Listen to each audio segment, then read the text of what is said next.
న్యాయ విచారణ జరుగుతుంది. మీరు అన్నట్టు డ్యామ్ సేఫ్టీ అథారిటీ కేంద్రం నుంచి కూడా వస్తుంది, డెఫినెట్ గా దీన్ని పరిశీలిస్తుంది. లోతుగానే దీన్ని చర్చ, మాకు మొన్న పార్టీలో కూడా చర్చ జరిగింది. దీన్ని అంత తేలిగ్గా వదిలిపెట్టొద్దు, చాలా తీవ్రంగా తీసుకొని దీని దోషులు ఎవరన్నా ఉంటే కఠినంగా శిక్షించాలి. వెంకటేశ్వర రెడ్డి గారు కూడా చంద్రబాబు నాయుడు చెప్పాము. రైట్, వెంకటేశ్వర రెడ్డి గారు మాట్లాడతారు. వెంకటేశ్వర రెడ్డి గారు చెప్పండి, మీకున్న సందేహం ఏంటి? ఇప్పుడు మేము ఆ సహాయక చర్యల్లో మేము అన్న మాటలు కాదండి, ఆయనకి అడ్మినిస్ట్రేషన్ తెలియదని పెద్దలు ఆయన చెప్తున్నారు. మేము అన్న మాటలు కాదు. మీకు సహాయక చర్యలు ఖచ్చితంగా చేస్తే ఎందుకు కలెక్టరేట్ గేట్లు తన్నుకొని కలెక్టరేట్ ముట్టడిస్తారు ప్రజలు?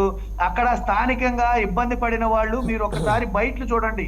ఆకలేసిన వాడు వాడి అరుపులు ఎవరు ఆపుతారు? ఇక్కడ ఇవన్నీ 1 కోటి మందికి భోజనాలు అందించారని చెప్పారు. 1 కోటి మందికి భోజనాలు అందించారని చెప్పారు. భోజనం అందక గొడవ చేసేవాళ్ళు ఎంతమంది ఉన్నారో మీరు ఒకసారి చూడండి.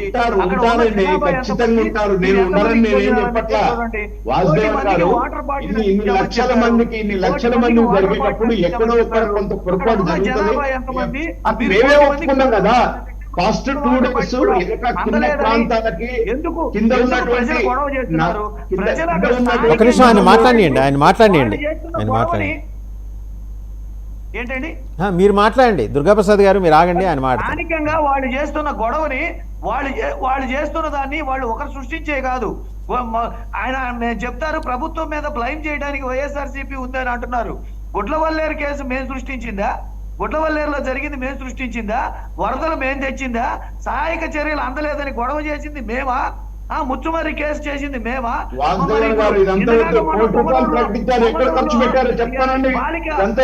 కిడ్నాప్ అయి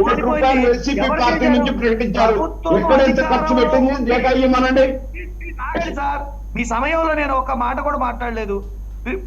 సమయం మీకు కాదు, అధికారంలో ఉండి బాధ్యతగా చర్యలు తీసుకొని పరిపాలించాల్సిన వాళ్ళు ఎంతసేపు చెప్పు ప్రతిపక్షము జగను, గత ప్రభుత్వము ప్రతిపక్షము జగను.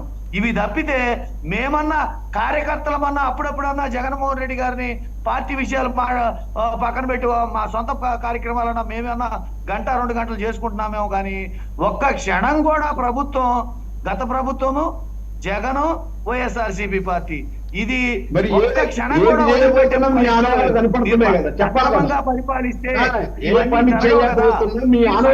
పరిపాలిస్తే గుడ్లవల్లేరు జరుగుతుందా? మీరు సక్రమంగా పరిపాలిస్తే స్టీల్ ప్లాంట్ పోతాయా? మీరు సక్రమంగా పరిపాలిస్తే 4000 కాంట్రాక్ట్ ఉద్యోగాలు పోతాయా?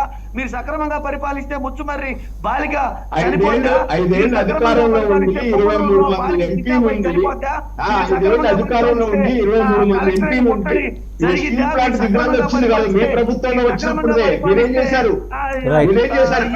ఫైనల్ గా ఓకే అండి, ఓకే.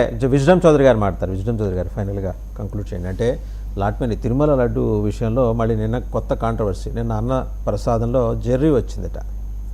మరి క్వాలిటీ విషయంలో ఏ మాటకు ఆ మాట కాంప్రమైజ్ కావట్లేదు, అద్భుతమైన క్వాలిటీ తీసుకొచ్చారు. మళ్ళీ ఇలాంటి పొరపాట్లు తప్పిదాలు జరగటానికి కారణం ఇంకా వైసీపీ అవశేషాలు అక్కడ ఉండటం వల్లే అంటారా? కొండ మీద జెర్రీ వచ్చిందా లేదా బొద్దింకలు వచ్చాయంటే అక్కడ పనిచేసే లోపాలు, శానిటేషన్ సంబంధించి వాళ్ళు రెస్పాన్సిబుల్ ఉంటారు. దానికి లడ్డూది దీనికి కంపేర్ చేయడానికి లేదు. ఎందుకంటే అంటే లడ్డూలు ఏంటంటే రైట్ అండి, థ్యాంక్ యూ. రైట్, నెయ్యి కల్తీ అనే దాని మీద అయితే అది చర్చ ఓకే. ఇక్కడ దీంట్లో ఏంటంటే మన హోటల్స్లో కూడా ఇవన్నీ చూస్తుంటాము, శానిటేషన్ ఆస్పెక్ట్లో జరిగిన పొరపాటుగా మరి దాని మీద అధికారులు కూడా ఖచ్చితంగా యాక్షన్ తీసుకోవాల్సిన పరిస్థితి ఉంటుంది.